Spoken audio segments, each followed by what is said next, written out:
ఉమ్మడి శ్రీకాకుళం జిల్లా రాజాంలో విద్యుత్ ఛార్జీల పెంపునకు వ్యతిరేకంగా పోరుబాట కార్యక్రమాన్ని నియోజకవర్గ వైసీపీ శ్రేణులు చేపట్టాయి. అంబేద్కర్ జంక్షన్ నుంచి ర్యాలీ చేపట్టి విద్యుత్ అధికారులకు వినతి పత్రం సమర్పించారు. కూటమి ప్రభుత్వం ప్రజలపై వేల కోట్ల రూపాయల విద్యుత్ ఛార్జీల భారాలను వేయటం దారుణమని రాజాం వైసీపీ ఇన్ఛార్జ్ తలే రాజేష్ మండిపడ్డారు. కూటమి కరెంటు ఛార్జీల విషయంలో బాదుడే బాదుడు అనే విధంగా తయారైందన్నారు. ఇప్పుడున్న ముఖ్యమంత్రి చంద్రబాబు నాయుడు గారు కడపలో అయితే కానీ, పులివెందుల్లో అయితే కానీ, మహానాడులో అయితే కానీ, ఇలా చాలా సందర్భాల్లో విశాఖపట్నంలో జరిగిన మీటింగ్ అయితే కానీ, టెలికాన్ఫరెన్స్ల్లోనూ అన్నిట్లోనూ కూడాను ఒక చెప్పడం జరిగింది. అదే మేము అధికారంలోకి వస్తే విద్యుత్ ఛార్జీలు పెంచము, తగ్గిస్తాము అని చెప్పారు. కానీ ఇప్పుడు చూస్తే విద్యుత్ ఛార్జీలు తగ్గించేది దేవుడెరుగు.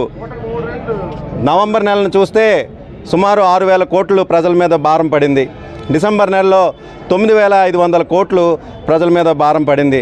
కలిపితే 15,500 కోట్లు ప్రజల మీద భారం పడింది. దీని అంతటికీ కూడాను కూటమి ప్రభుత్వం ఈరోజు మాట తప్పడమే.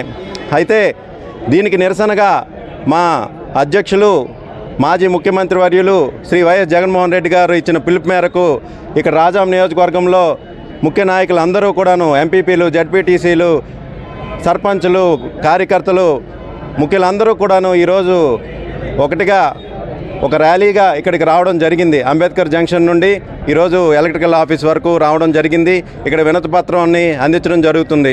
ఇదే కాకుండా మిమ్మల్ని మీరు ఏదైతే చెప్పారో ఆ మాట మీద నిలబడమని మరొకసారి మేము గుర్తు చేస్తున్నాము. ఎందుకంటే మీరు సూపర్ 6 అని చెప్పారు, ఎన్నో హామీలు ఇచ్చారు. ఆ హామీలన్నింటినీ కూడాను ఒకటొకటిగా మీరు తప్పుతున్నారు, తప్పు మీద తప్పు చేస్తున్నారు.